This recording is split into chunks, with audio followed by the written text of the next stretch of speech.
Welcome to the Generation Elevation podcast, a conscious, connected platform for those who are ready to manifest their dream life.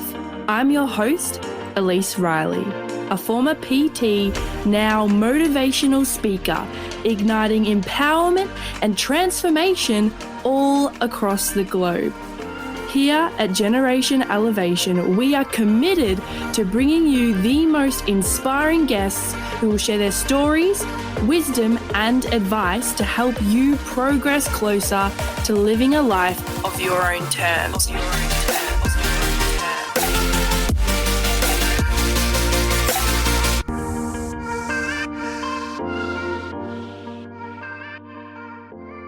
You're not lost, you're just a little bit stuck. And I'm here to help you get unstuck. In today's episode, I'm going to be sharing with you the tools that you can use to elevate your energy out of a sticky funk that you may be in.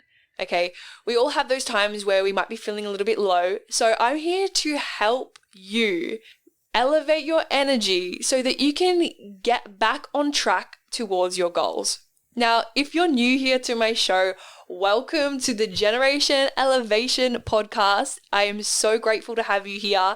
And for everyone else listening, thank you so much for being a part of my community. I love and appreciate you all so, so much. Now, I just actually got a question from someone who was asking me about how to support their daughter who had just completed an exam and got a score that wasn't ideal. She was feeling like, I don't know what to do with my life. I feel lost. I feel like I should just give up and try something different. And I don't know who I am. Maybe I'm just not good enough. And I'm sure most of you listening to this right now would be resonating at a time in your life where you gave it your best shot and maybe didn't get the result that you're after. Whether it be an exam or a relationship, maybe your career, whatever it is that you're doubting or feeling a little bit lost by, this episode is for you. I explained to this beautiful lady that when we are feeling low and sad or down, it's easy to question everything, but you are never truly lost, just a little bit stuck. And what I mean by that is that every single one of you knows your purpose here in life. We all know what we're here to do because we actually receive so many little glimpses of that throughout life, ideas, what you wanted to be when you grew up. Those little key moments throughout life where you go, oh my God, that would be amazing to do, right? Those moments where you would daydream and fantasize about how amazing life could be. That's what you're actually born here to do. Now, it's easy to go, oh, that's just a dream and that's unrealistic. But is that your voice or is that someone else's? Because most of the time when you share those dreams and passions and soul mission with the world, most of the time it hasn't been done before. So you're sharing it to people that don't have the same vision as you. So when you're sharing it to the people that don't have the same vision as you, of course, they're going to project their disbelief. And if this vision of yours you can't see right now because you're the one that has to invent it, right? You're going to look to the world and go, oh yeah, it isn't real. So maybe I'm just being unrealistic. And that word is the killer of all dreams. But the truth is you have to be a little bit unrealistic to invent anything, to create anything, because you are creating something new that hasn't been done before, and that's the whole point. So if this is you right now listening to this, I want you to just breathe some life into those visions and dreams that you did have. Bring to mind, what did you want to do when you grew up? What was that thing that you just really, really wanted to do? And what age did you just decide to give up on that? At what point did you decide to let that go? Who told you that you couldn't do it or that you should try something else? And I want to ask you right now, if money didn't exist or it wasn't an issue for you, if you had all the money in the world, if you had all the time in the world, and if you could do anything and it would just happen, what would that thing be? If you could do anything and I was a fairy godmother and I went kazam, alakadabra, abracadabra, expelliarmus, right? And I did that, what would you ask for? The magic genie question. What would you ask for? And yeah, you're probably going to say all of these things that help other people, but I'm curious about you, because if you actually ask for what you want and desire, that will already help millions of people. Okay? So ask yourself, what is that desire for you? Don't worry about kids or other issues in the world, because that is all part of it.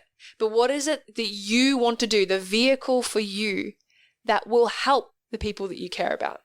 Because it's easy to say, I want to solve this and look after my kids and make sure that this is okay, but they're not your inner child's dreams and goals. If all of that was taken care of, what is it that you really want to do that would set your heart on fire? Because that is your mission.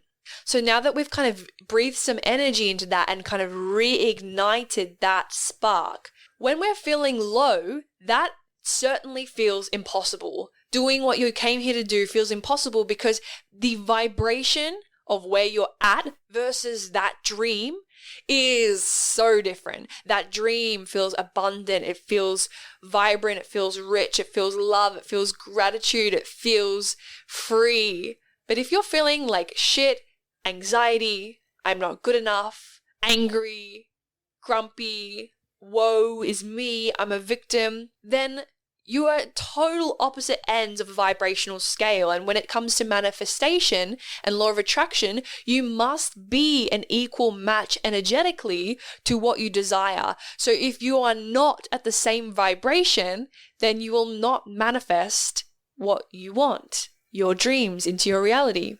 So how do we elevate our vibration? We live in an energetic universe, so everything is energy, even our emotions. And so when I talk about vibration, I talk about how can we elevate our mood? Because in turn, it will elevate our energy and more than likely bring those goals and desires and dreams to us. When you set a vision and you believe in it, life will bring to you the people, the places, the experiences, the things that you need to complete that. But only when you're in the right vibrational state. So we're going to start with the body. How are you taking care of your body right now? Are you feeding it with the right nutrition? Foods that nourish your soul? How is your digestion? Right? Are you eating enough protein? Are you eating fruit and vegetables, having enough fiber? Are you drinking enough water? These are all very important things that you have to nail before we worry about any of the other stuff. Nutrition. What about exercise? Are you getting outside? Are you moving your body? Are you participating in resistance-based exercise? This is really great for preventing things like osteoporosis, but also just to hold your body weight is really great for just general life and longevity. So are you exercising? Are you getting outside in nature? I mentioned that, but nature is so important for fresh air, for grounding, right? Then we also have sleep. Are you getting enough sleep? This is where I personally wobble. I know if I'm feeling off, it's most likely because not that I'm a failure, but actually because I'm tired. And so I'll be getting all upset and then thinking, wait, how much sleep have I had? Oh, not much. Maybe I should worry about this problem when I've had enough sleep and I've nailed everything else. And then if I still feel like shit, then it's a problem. But 99% of the time, the problem is never a problem once I've got enough sleep. So are you getting enough sleep? Then we head into more of the mental plane. So what is your self-talk? What are the words that you're speaking to yourself? And then what are the words that you're speaking out loud? What are the things that you're saying out loud into the world? Are you saying, I'm tired, I'm tired. Oh, the shift is really slow. The shift is really slow. Oh, it's never happening. It's never coming. It's so hard. It's just so hard.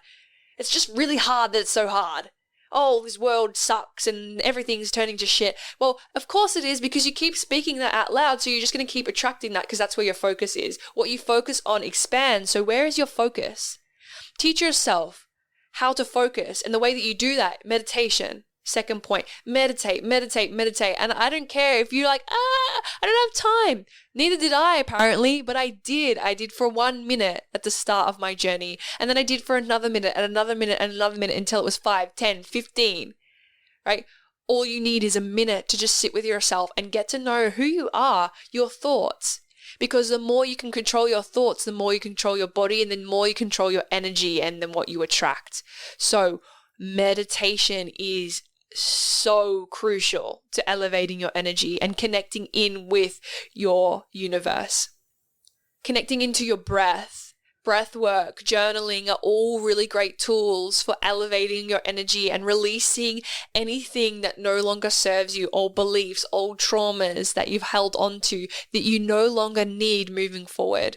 The person that is out there creating and achieving your goals, that version of you, is not holding on to what that person said about you at high school, right? They're not holding on to their bullying or their abuse. They're not holding on to the things that were said or that messy breakup. They've let that go. They've forgiven. They've accepted. And they've learned. They understand why those experiences have happened for them. And this has then helped them go and achieve that goal. That version of you has let it go. So what is the work that you need to do around your past to let go of the old stuff that is no longer serving you? Once you've mastered your thoughts and your minds, we then move up to your energy. Where is your vision set on, right? What are the things that elevate your soul? One thing that I didn't realize really affected my energy is fun. A lot of high performers get stuck in the hustle and punishment of training and training mindset, and then they never really have much fun. And this was me. I didn't even know what fun meant to me in my adult life. I kind of was just like, oh, work's fun. But where are the points in your life where you can just be, where you can just like float and be free and just take your mind away from work? Socializing, spending time with friends. For me, it's music and festivals and getting outside and having a dance. I love live music and I love festivals so much. For me, it's exploring different places and traveling. And it's also visualizing my goal, setting an intention with everything that I do. How do I want this to go? How do I want this to feel? How do I want this podcast to be right now? What do I want you to feel walking away from this? And I know I'm nailing it. Right now I'm nailing it. I'm so good, so happy, so proud. And I want you to be that about what you are doing in your life. What are the things that you're proud of, that you can brag about, that you can celebrate? Celebrate your wins. And all of these things in conjunction will help you feel on mission. It will get you out of your funk. It will get you out of those low frequencies, and you will not feel lost anymore. And you'll be like, oh, I was never lost. I just forgot a little bit, but I remember now. And now that you remember, you can go out there and be that boss human being that you are. You know exactly what you need to do. But first, you need to focus on you. First, you need to elevate your vibration. You need to elevate you. If you do all those things that I just listed, you will be feeling so much better and ready to go out there and smash it. Thank you for being a part of the Generation Elevation community. If you enjoyed today's episode, make sure to leave a 5-star rating, written review, share, and tag me on Instagram at elise.riley. Until next time, keep loving, keep learning, and keep rising.